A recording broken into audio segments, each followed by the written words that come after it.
Hace algunos años atrás alguien me entregó un libro. Se tituló Cuando lo que Dios hace no tiene sentido, de James Dobson. Cuando yo leí este libro no sabía que Dios me estaba preparando para enfrentar tal vez una de las pruebas más difíciles de mi vida. Y sabes, he aprendido a poder tener esperanza en medio de los crisoles de esta vida. Y es por eso que la lección de esta semana nos habla acerca de la esperanza. Quizá hoy tú estás viviendo un momento en tu vida donde parece que Dios está en tu contra, o donde parece simplemente que lo que Dios está haciendo no tiene sentido. Déjame decirte que todo lo que Dios hace tiene un propósito. Y la lección de esta semana nos ayudará a comprender cómo poder tener esperanza en medio de las crisis de la vida. Si te interesa la lección, quédate conmigo. Aquí iniciamos el comentario de la Escuela Sabática.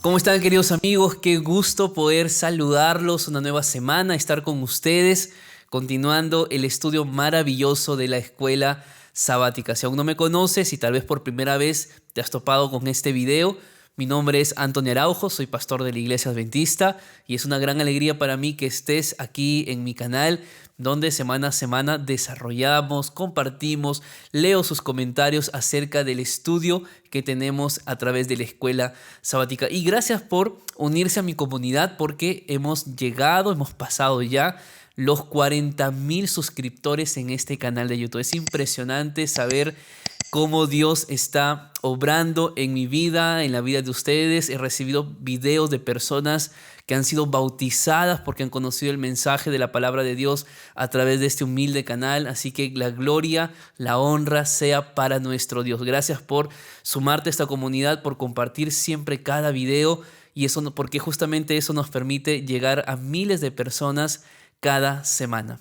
Antes de ir a la lección, al estudio, yo la semana pasada hablé acerca de un libro que yo leí 2 veces y es el que tengo aquí en mis manos. Si ustedes lo van a ver, se titula Así de simple, un modelo bíblico para sanar la mente. Espero que se esté viendo aquí en la cámara.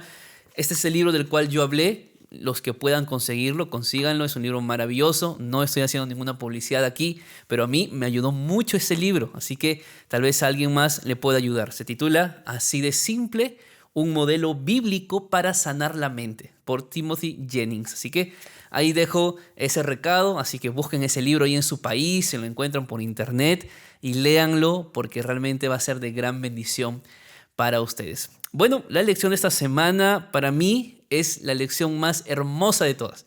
Todas han sido preciosas en realidad, pero esta tocó más mi corazón por las historias que hay, por las enseñanzas que vamos a obtener y por un aspecto que no lo había visto así, sino hasta que esta semana pude leer la lección. Así que creo que es importante.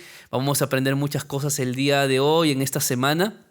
Y ya sabes, déjame en los comentarios también lo que tú estás aprendiendo de la lección de la semana. Es importante tener un feedback y de esa forma poder seguir creciendo juntos, aprendiendo todos juntos del estudio semanal. Vamos a hacer una oración. Allí donde estás, acompáñame. Querido Dios y Padre, muchas gracias porque tenemos esta linda oportunidad de continuar aprendiendo de tu palabra.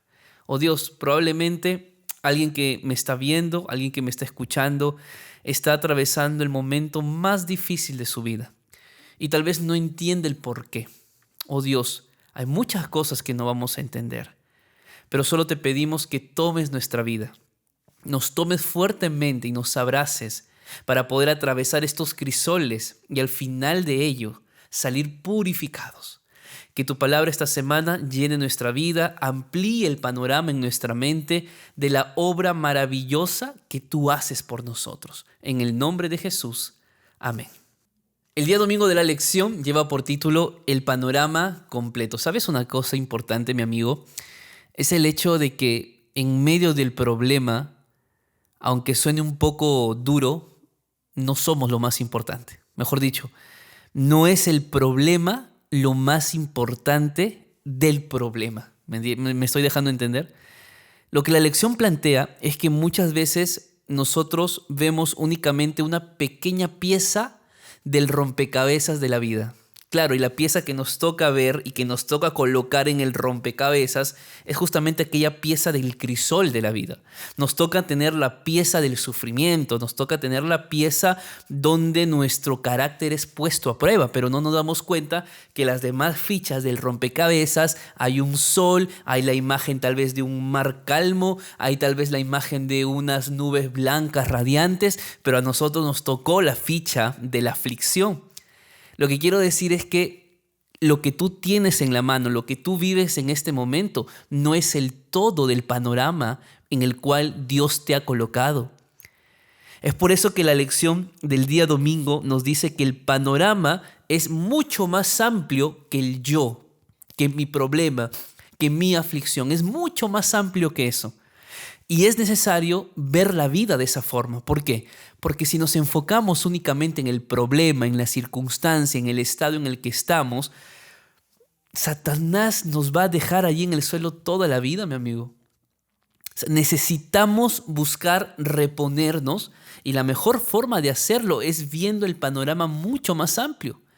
Vamos a la experiencia de Habacuc. Habacuc es un libro de los profetas menores, tiene apenas 3 capítulos, pero 3 capítulos donde nos muestra lo que el ser humano piensa de Dios, lo que Dios dice acerca de lo que ocurre y lo que el ser humano hace cuando entiende lo que Dios está permitiendo en la vida. Vamos a ver rápidamente qué nos dice el libro de Habacuc en el capítulo número 1. El versículo número 2 y 3 muestra la actitud más humana de cualquiera. Habacuc, si bien es cierto, era un profeta de Dios, él vivía en uno de los momentos más difíciles del pueblo de Israel. Porque Habacuc veía cómo el pueblo de Dios se desbordaba en la pecaminosidad, que el pueblo de Dios se desbordaba en la idolatría. Y él no entendía por qué Dios no hacía nada para parar con eso. ¿Por qué Dios no intervenía para que la gente no continúe haciendo más daño? ¿Qué dice el versículo 2 y 3? ¿Hasta cuándo, Jehová, gritaré sin que tú escuches? ¿Y clamaré a causa de la violencia sin que tú salves? ¿Por qué me haces ver iniquidad y haces que vea tanta maldad? Ante mí solo hay destrucción y violencia. Pleito y contienda se levantan. Por eso la ley se debilita y el juicio no se ajusta a la verdad. El impío asedia al justo y así tuerce la justicia.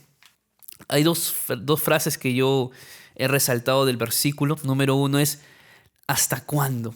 ¿Cuántas veces hemos dicho eso? ¿Hasta cuándo, Señor? Para ya. Basta con esto. No puedo más. ¿Hasta cuándo? ¿Ya dijiste eso alguna vez a Dios? Entre lágrimas, entre ese corazón que estaba partido, ese corazón herido, y tú le decías a Dios, ¿hasta cuándo, Señor? Y la segunda expresión es la del versículo 3. ¿Por qué?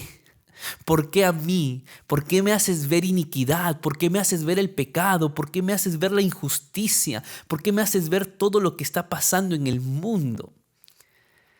Esta expresión, mi amigo, es una expresión natural del ser humano. Alguna vez en mi vida, más de una vez en mi vida, también he hecho estas preguntas a Dios. Ahora, que yo le haya hecho estas preguntas a Dios no significa que encontré siempre respuesta de Dios, pero por lo menos hice llegar a Dios mi sentir, que es algo muy importante. ¿Qué era lo que sentía Habacuc? Cuando tú lees el versículo 2 y 3, habla de gritar, habla de clamar, habla de violencia, habla de iniquidad, habla de destrucción, habla de pleito, habla de contienda. La situación en el pueblo era tan crítica que no había un estado de derecho justo en todo Judá. Los impíos controlaban el sistema y los impíos se burlaban de la justicia. Los impíos se beneficiaban de la injusticia. Y Habacuc se sentía triste porque aparentemente Dios no estaba haciendo nada para poder remediar el problema. Pero en el versículo número 5 en adelante vas a encontrar una primera respuesta de Dios hacia el clamor de Habacuc.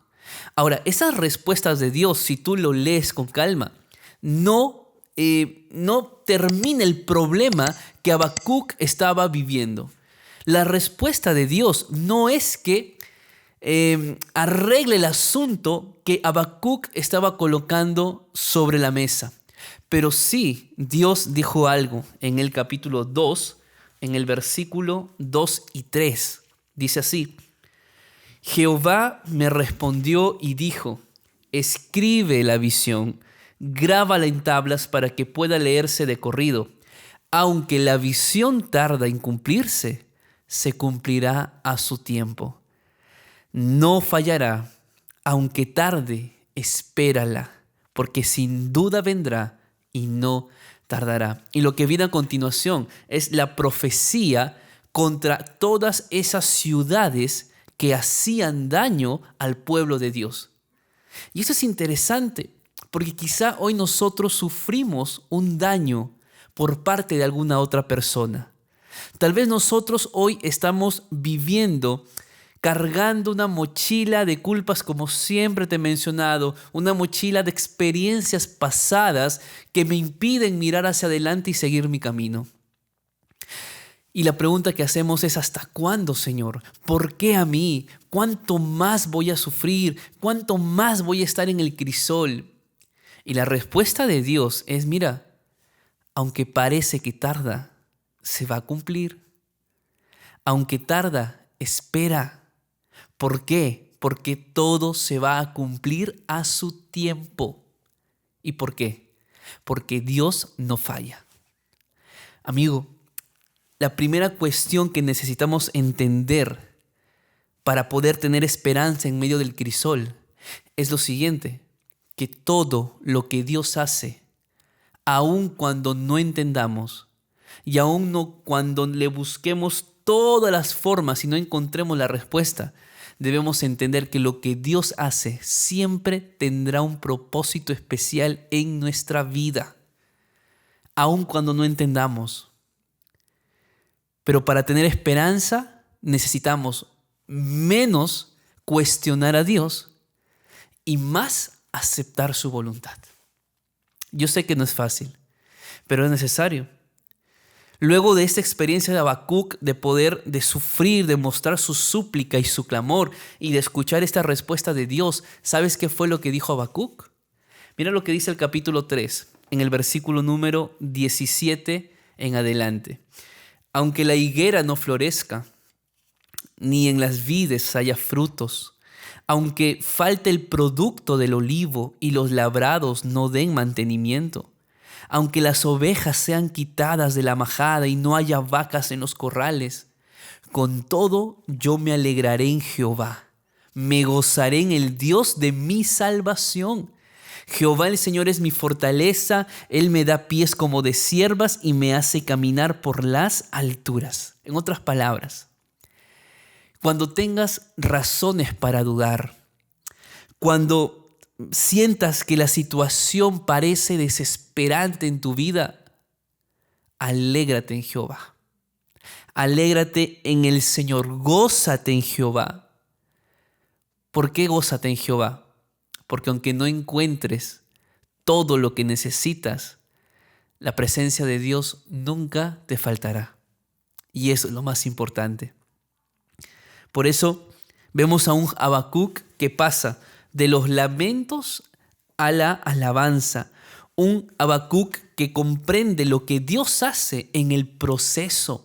Al inicio Habacuc cuestionaba, al inicio Habacuc criticaba, pero ahora este Habacuc lo que hace es alabar a Dios en medio de la ausencia. Alabar a Dios en medio de la precariedad. No había alimento, no había frutas, no había lo otro, pero me gozo en el Señor, decía Habacuc. Muchas cosas pueden faltarnos en la vida, pero lo que nunca debe faltarte es la presencia del Espíritu Santo. El día lunes de la lección lleva por título: ¿quién es nuestro Padre? Esto es una pregunta no de localización, no de saber tampoco quién es, sino de lo que realmente representa en nuestra vida. En el caso del día lunes, en la lección, nosotros vamos a estudiar la historia de Job. Saben, es difícil resumir 42 capítulos en 10 minutos que a veces hablo por día. Pero empecemos con esta frase de Oswald Chambers que me pareció muy interesante. No sé si ya la leíste, pero si no, vamos a leerlo. Está al inicio del día lunes, que dice así: ¿le has preguntado a Dios qué es lo que hará? Él nunca te lo dirá. Dios no te dice lo que va a hacer. Él te revela quién es. La pregunta del día lunes dice así: ¿a qué crees que apunta Chambers con esta idea? Interesante. A mí me gustó mucho esta expresión. Y no sé si te diste cuenta, pero lo que este autor intenta decir, que al mismo tiempo es una realidad, y lo vamos a estudiar en el libro de Job, es casi similar a lo que hablamos en el día lunes. Tu problema no es lo más importante de la aflicción. Tu problema no es lo más importante del problema. Lo más importante tampoco es lo que Dios va a hacer. Lo más importante es que tú conozcas a Dios en medio del problema. Estos conceptos, mi amigo, necesitas guardarlos en tu corazón, porque probablemente estamos viviendo con conceptos como que Dios me dejó, como que Dios me abandonó, como que mi pecado me ha llevado hasta tal lugar y Dios ya no me escucha. Quita todo eso de tu cabeza. Lo que hoy tienes que colocar en tu cabeza es que en medio del problema que hoy tú estás viviendo, lo más importante es que conozcas a Dios. Y esta es la experiencia de Job. Cuando uno lee Job capítulo 1, capítulo 2, vemos a un Job que tiene todo, a un Job que es temeroso de Dios y que es apartado del mal.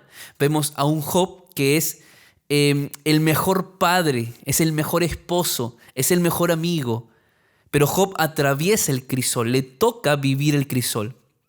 Ese crisol que atraviesa Job, lamentablemente termina con acabar todo lo que Job tenía en su vida. Y claro, no solamente me refiero a las cosas materiales, animales, tierras, etc. Me refiero a sus hijos, me refiero a su esposa, me refiero a sus amigos. No estoy diciendo que los amigos murieron o que la esposa murió, pero prácticamente no eran una ayuda para Job. Porque lo que los amigos de Job decían era: Job, tú pecaste, por eso estás así, reconoce tu pecado. Amigos, estas ideas, ten cuidado. Por eso yo digo, no necesariamente pasamos los crisoles porque estamos en pecado, sino porque necesitamos simplemente crecer. Los amigos de Job son esa típica persona que tiene esa idea de que tú estás así porque algún pecado cometiste. No siempre es así. Y por otro lado estaba la esposa que le decía: mira, ¿sabes qué? Maldice a tu Dios y muérete. O sea, ¿qué esperas? ¿No? O sea, la situación de Job era terrible, era triste. Pero aquí hay algunas cosas que me gustaría mencionar con respecto al libro de Job. El 10% del libro de Job, de los 42 capítulos, el 10% es historia. Cuando me refiero a historia, me refiero a alguna narración que podemos nosotros leer, una conversación que podemos ver. El 10% es historia. El otro 80% es lo que los amigos de Job y Job mismo creen que es el motivo por el cual él está así. Mejor dicho, el 80% del libro de Job son cuestionamientos, son preguntas sin respuesta, son pensamientos sin sentido. Es tratar de entender el porqué de la condición de Job. Y el otro 10% del libro es básicamente las preguntas que Dios le hace a Job. ¿Sabes por qué esto es importante? Hay una cita, y volviendo al tema de los libros, creo que aquí voy a hacer otro cherry a un libro. Este se titula 20 preguntas que Dios quiere hacerte. Espero que se esté viendo con claridad. Este libro, escrito por Troy Fitzgerald, habla acerca de preguntas que Dios hizo a algunos personajes bíblicos. Y aquí hay un capítulo que habla justamente acerca de Job. Y permítanme leer textualmente lo que el autor escribió aquí. Básicamente Douglas Ramford, que es un escritor, él dijo así con respecto al libro de Job: ni una sola vez Dios habló de Satanás. Interesante. Ni una sola vez Dios habló de Satanás. Ni de la culpa o inocencia de Job. Ni de la confusión de los amigos de Job. Mira, Dios no, disculpen el término, perdió el tiempo tratando de decirle a Job, oye, el diablo es culpable de tu problema. Oye, mira, son tus amigos los culpables. Oye, Job, el problema eres tú, por esto es así. Dios no perdió tiempo en eso. Dios nunca tampoco le dice a Job por qué sufre. No le dice. A Job no se le da información concerniente a su circunstancia, pero se le da una revelación del carácter de Dios. Esto es impresionante, amigo. Porque si Dios con Job ni siquiera le dio el motivo por el cual sufría, si ni siquiera acusó a Satanás, si ni siquiera le dijo por qué sus amigos se fueron, por qué su esposa le dijo eso, ¿por qué nosotros estamos preocupados por lo que pasa alrededor del problema? Lo más importante del problema no era Job, no era el problema, sino que lo más importante del problema es que Job conociera realmente quién era Dios. Yo dije algo la semana antepasada en una lección y alguien me dijo, ¿cómo que Job no era maduro en la fe? Alguien me escribió en los comentarios, ¿cómo que Job no era maduro en la fe? ¿Acaso Job no tenía una relación 100% con Dios? Y yo respondí en el comentario y dije, lo que pasa es que Job necesitaba seguir conociendo a Dios, porque Job no había terminado de conocer a Dios. Y eso era una verdad, no es algo que salió de mi cabeza. Job no había terminado de conocer a Dios. Y tú dirás, pero pastor, si Job era temeroso de Dios, íntegro, apartado del mal. Sí, pero Job no conocía realmente a Dios. Y lo vamos a ver con la Biblia en el día lunes. Porque cuando uno ve el capítulo 38, luego de tantas preguntas que Job planteó a Dios, después de tantos cuestionamientos que los amigos de Job trajeron hacia Job, el capítulo 38 empiezan las preguntas no de Job hacia Dios, sino empiezan las preguntas de Dios hacia Job. Y esto es interesante porque el versículo 1 dice de Job 38, que entonces respondió Jehová a Job desde un torbellino y le dijo, ¿quién es ese que oscurece el consejo con palabras sin sabiduría? En algunas versiones, yo estaba leyendo la traducción viviente y dice así, ¿qué es o quién es este que pone en duda mi sabiduría con palabras tan ignorantes? ¡Wow! ¡Qué fuerte! ¡Qué fuerte es esto! O sea, todos los cuestionamientos que Job estaba haciendo, todos los cuestionamientos que los amigos de Job estaban haciendo eran para Dios palabras ignorantes. Por eso en el versículo 3, mira lo que le dice Dios a Job. Ahora, cíñete la cintura como un hombre. Yo te preguntaré y tú me vas a responder. Amigos, ¿esto no te parece algo fuera de lo común? Lo que Dios le dice a Job es, cíñete la cintura como un hombre. ¿Quieres respuestas? Entonces yo te pregunto, le dice Dios a Job. Amigos, esto es algo que Job no esperaba. Y a veces nosotros justamente nos está pasando eso. Preguntando, cuestionando a Dios. Y Dios te mira y dice, ¿cuándo vas a parar de cuestionarme? ¿Por qué no me escuchas? ¿Por qué en vez de preguntarme no dejas que yo te pregunte? ¿Sabes algo? Y una frase que me gustó mucho es, quizá esté bien hacerle preguntas a Dios, pero sabremos más si dejamos que Él nos pregunte a nosotros. Porque en el capítulo 38, mi amigo, hay más de 80 preguntas que Dios le hace a Job. ¿Sabes cuántas de las 80 preguntas Job respondió? Ninguna. ¿Por qué? Porque Job no conocía completamente a Dios. No estoy diciendo que Job era inmaduro, solo que la madurez no tiene un fin, es un proceso, que cada día tenemos que ser mejores. Job había experimentado a Dios, pero necesitaba ir un poco más allá para conocer realmente a Dios.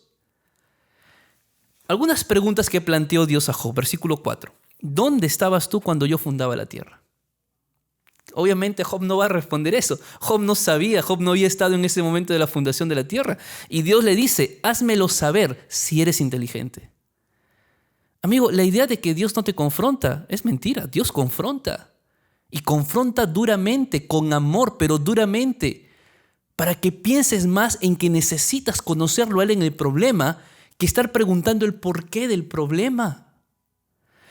El versículo 5, 6, 8, podríamos pasar todo este video enumerando todas las preguntas, pero léelas, lee todas las preguntas. Job no respondió ninguna pregunta, ni una sola pregunta. Y si tal vez alguien se habrá sentido ofendido con las palabras del capítulo 38 que mencioné, donde Dios dice, ¿quién es este que con falta de sabiduría, con ignorancia, piensa que yo estoy haciendo mal? ¿Sabes qué fue lo que dijo Job frente a eso en el capítulo 42? Dice así, en el versículo 2. Respondiendo Job le dijo a Jehová, yo reconozco que todo lo puedes y que no hay pensamiento que te sea oculto. ¿Quién es aquel que no tiene inteligencia y habla con ignorancia? Así hablaba yo, dice Job, y no entendía nada. ¿Qué está haciendo Job aquí, amigo? Reconociendo que era un ser limitado. Eran cosas demasiadas maravillosas para mí que yo no comprendía. Job, luego de ver la grandeza de Dios en todas las preguntas que él no pudo responder, Job llega a la conclusión de que él es consciente de lo pequeño que es ante el Dios tan grande que tenemos. Versículo 4. Escucha, te ruego, escucha y te hablaré. Versículo 5. De oídas te conocía. ¿De qué? De oídas. Mas ahora mis ojos te ven. Yo te pregunto, ¿la experiencia de Job fue buena o no fue buena? Claro que fue buena. Pero solo de oídas estaba conociendo a Dios.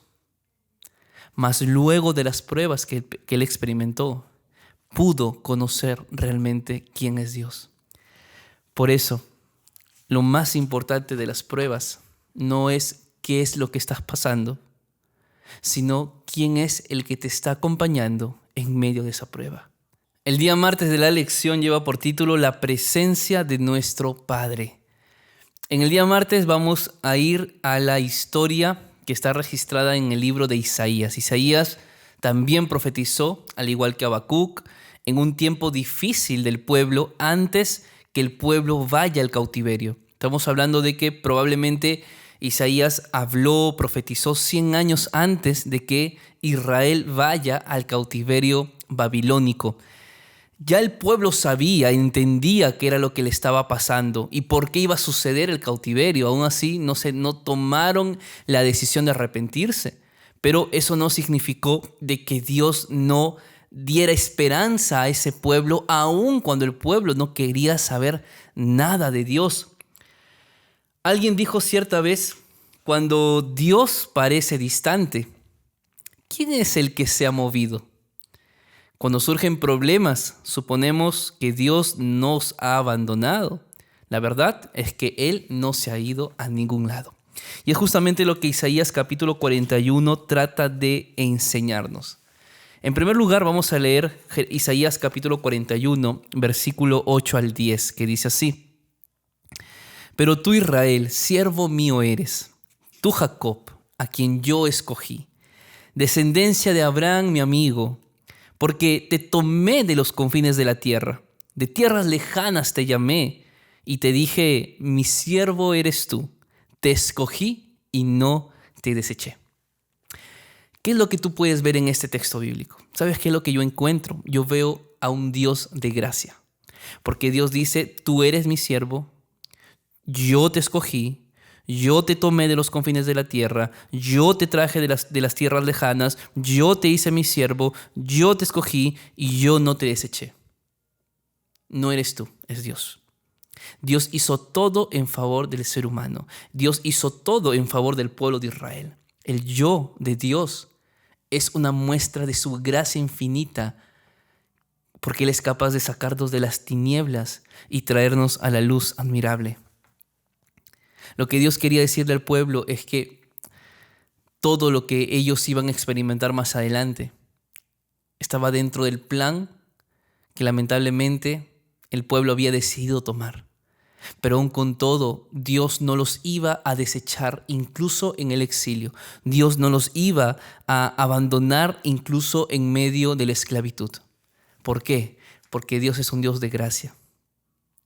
Y no importa cuán lejos el ser humano se haya ido de Dios, Dios está allí esperando que el ser humano vuelva. Porque así es Dios. Y gracias a Dios que Él es tan diferente a nosotros. Porque tal vez nosotros, con que alguien nos falle una sola vez, sería suficiente para nunca más darle una segunda oportunidad a esa persona, ¿verdad? Dios nos espera, porque Él es un Dios de gracia. Pero no solamente nos muestra esto, sino que el Padre no solamente hace ver a Israel que Él es el Dios de gracia, sino que también Él es el Dios de justicia. Es un Padre de justicia, versículo número 11. Dice, he aquí que todos los que se enojan contra ti serán avergonzados y confundidos, serán como nada y perecerán los que contienden contigo. Buscarás a los que tienen contienda contigo y no los hallarás, serán como nada, como cosa que no existe. Aquellos que te hacen la guerra, porque yo soy Jehová tu Dios. Esto es impresionante, ¿sabes? Y yo quiero que tú pienses en este momento en esa prueba, en esa lucha que tienes. Que quizá es una persona, que quizá es una enfermedad, que quizá es una injusticia. Lo que Dios dice es, mira, todos los que te han hecho daño, hijo mío, todos los que te han ofendido, hija mía, serán avergonzados, serán confundidos, serán como nada, perecerán. Los buscarás, no los encontrarás, porque serán como la nada, como cosa que no existe. ¿Por qué? Porque yo soy tu Dios.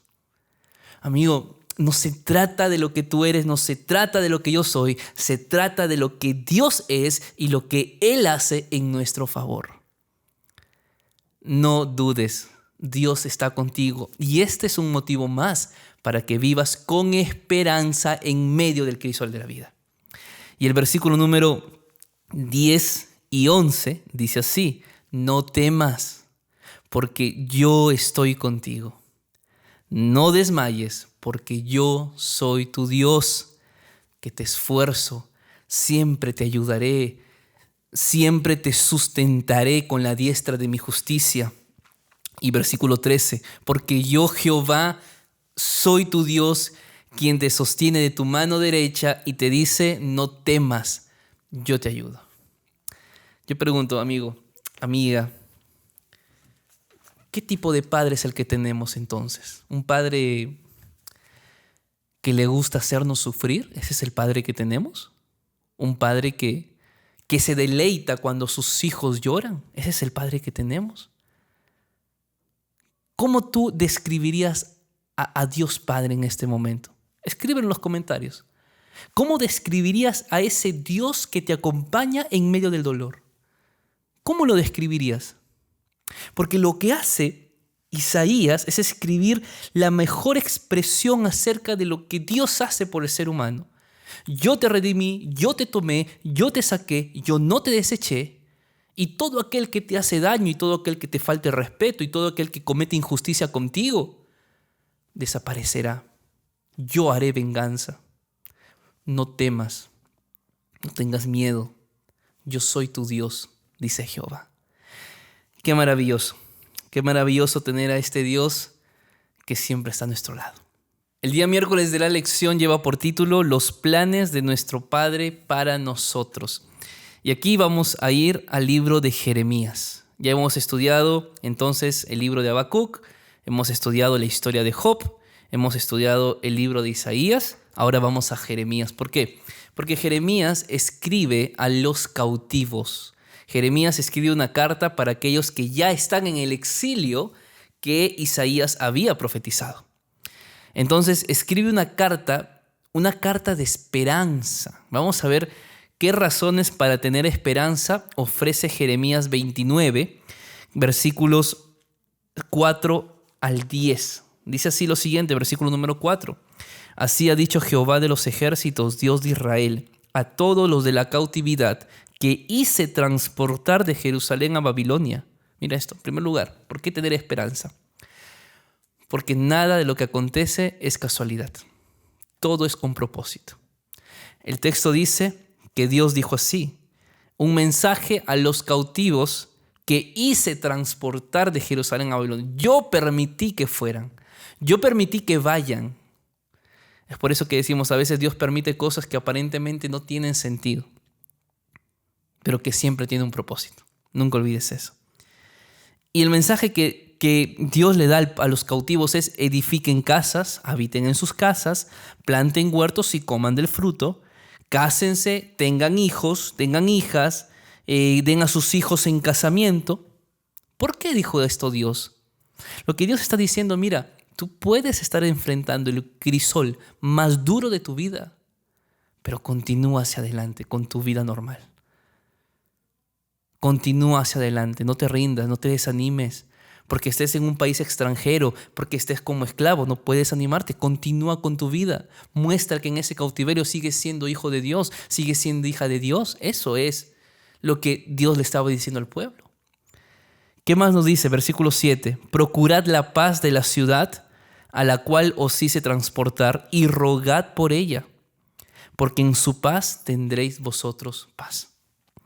Segunda razón por la cual debemos tener esperanza en medio de los crisoles.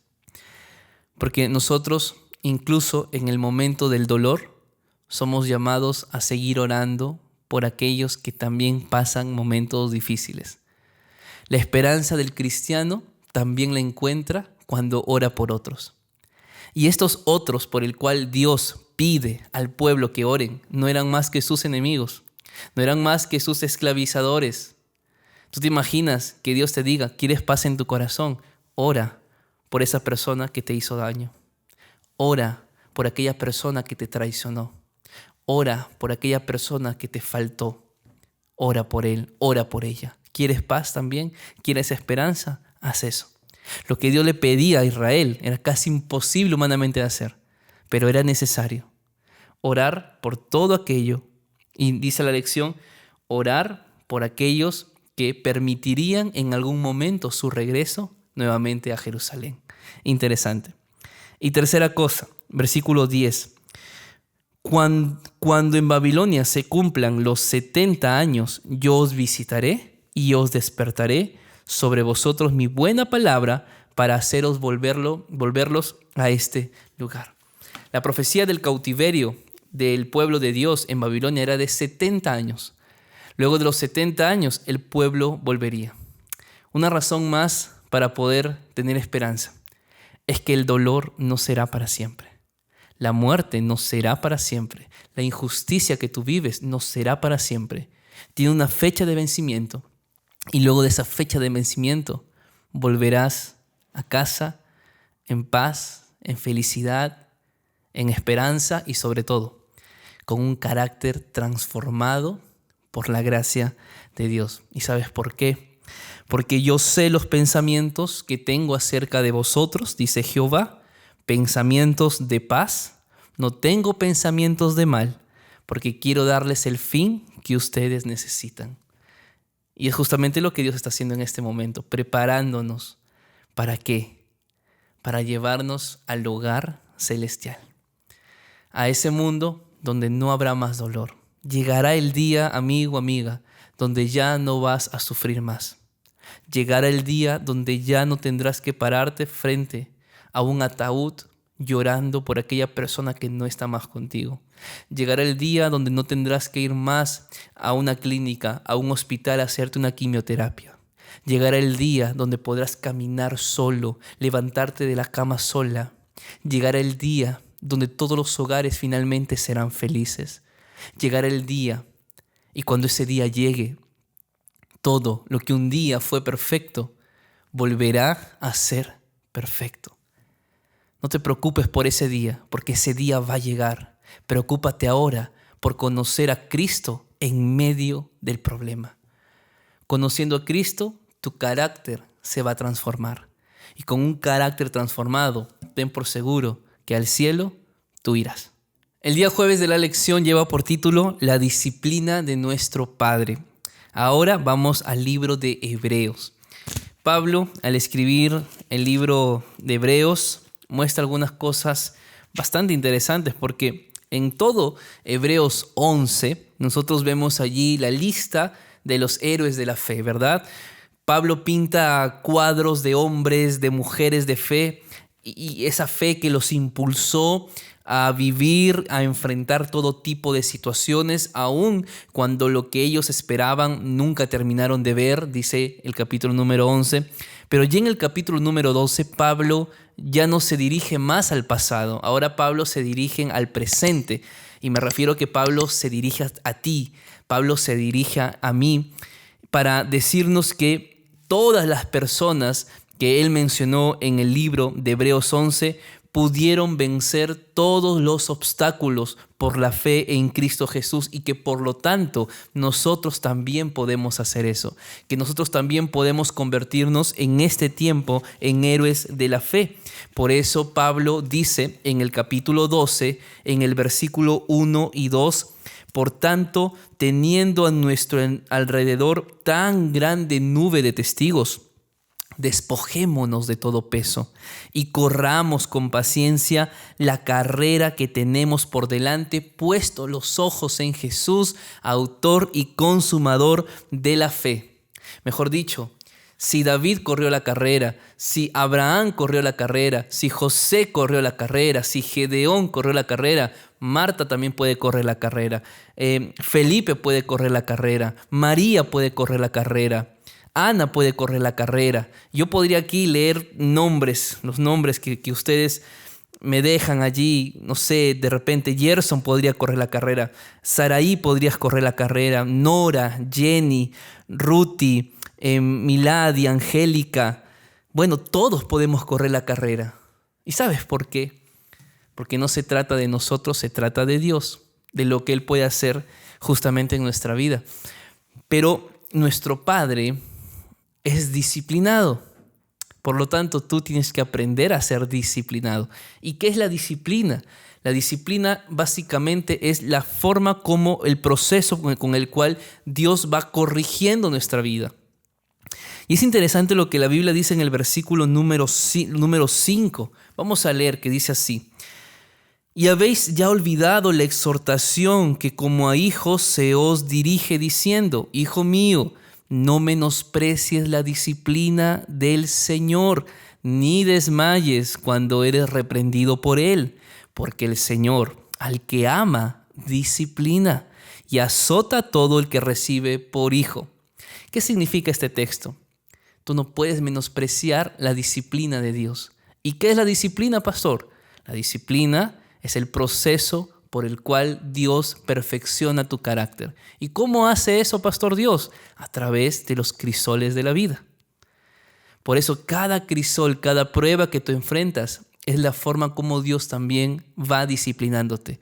Si tú no quieres aceptar la disciplina, lo que estás haciendo es menospreciar las bondades de Dios. Lo que estás haciendo es rebelarte ante el plan de Dios. Y claro, tú puedes hacerlo porque Dios no te va a obligar a que tú pases por algo que no quieres. Pero claro, las consecuencias también se van a dar. Pero el consejo de Pablo, el consejo divino es: no desmayes cuando Dios te pruebe. No te desanimes cuando Dios te pruebe.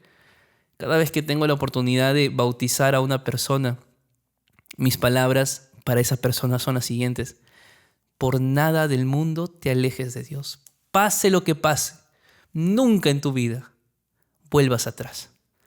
De aquí para adelante en el nombre de Jesús. Si te caes, en el nombre de Jesús, Dios te toma de la mano y sigues adelante. Pero atrás ya no regresas. Te costó mucho dejar tu pasado. ¿Por qué vas a volver a eso? ¿Entiendes? Y es lo que justamente el texto dice, versículo número 7. Si soportáis la disciplina, Dios os trata como a hijos, porque ¿qué hijo es aquel a quien el Padre no disciplina? Dios disciplina, amigos, porque la disciplina de Dios tiene un propósito. ¿Cuál es? Versículo número 10. Y aquellos ciertamente por pocos días nos disciplinaban como a ellos les parecía, pero para lo que nos es provechoso, para que participemos de su santidad. La disciplina de Dios tiene un propósito: que participemos de su santidad. Versículo 11. Es verdad que ninguna disciplina al presente parece ser causa de gozo. Claro, ¿quién se alegra en un problema? ¿Quién sonríe cuando pasa algo malo? Es causa de tristeza, pero después da un fruto apacible de justicia. Mejor dicho, después del dolor vas a volver a sonreír. Después de la tormenta, el sol volverá a brillar. Por eso, versículo 12, levanta las manos, levanta el rostro, levanta las rodillas caídas en el nombre de Jesús. Ponte de pie en el nombre de Jesús, mira hacia adelante y corre con Jesús. Versículo 13, y haced sendas derechas para vuestros pies, para que lo cojo no se salga del camino, sino que sea sanado. Amigo, Dios usa diferentes métodos para disciplinarnos. Por eso usa la palabra azote, no físicamente, Dios no golpea a nadie, pero Dios sí muchas veces permite las pruebas en la vida. Sean pruebas de parte de Él, pruebas que Dios permite que Satanás haga, como en la vida de Job, o simplemente deja que tú asumas las consecuencias de tus decisiones. ¿Para qué? ¿Para qué todo esto? ¿Hay un propósito de todo esto? Claro que hay un propósito. Que estés listo para el encuentro con Jesús. Por eso, en medio de los crisoles, puedes tener esperanza. La lección de esta semana tuvo algunas conclusiones interesantes. En primer lugar, Dios ensancha nuestra visión para que nosotros podamos ver en realidad cuál es todo el panorama completo de nuestra situación. Lo hizo con Job, lo hizo también a través de Habacuc, lo hizo a través de Daniel y a través de diferentes historias para mostrarnos que el problema no es lo más problemático. El problema más grande es que no estamos viendo a Cristo en medio del problema. En segundo lugar, Dios se presenta como el Creador, Dios se presenta como el Redentor, como aquel que nos ama y como aquel que está presente siempre en toda dificultad que nosotros pasamos. Y en tercer lugar, recuerda, Dios no tiene planes de mal para tu vida. Dios tiene planes de bien porque quiere hacerte santo como Él también es santo. Espero de todo corazón que este video te haya gustado, que hayas aprendido y si realmente quieres colocarte en las manos de Dios y decirle: Señor, voy a tener esperanza de aquí en adelante en medio de los crisoles que estoy enfrentando, escribe amén en los comentarios. Yo voy a orar por ti otra vez en esta nueva semana. Recuerda que si este video te gustó, compártelo con alguien que tal vez hoy lo está necesitando. Y si aún no te suscribiste, puedes hacerlo en este momento dándole clic en el botón de suscribirse. Que Dios te bendiga. Conmigo será hasta el siguiente video.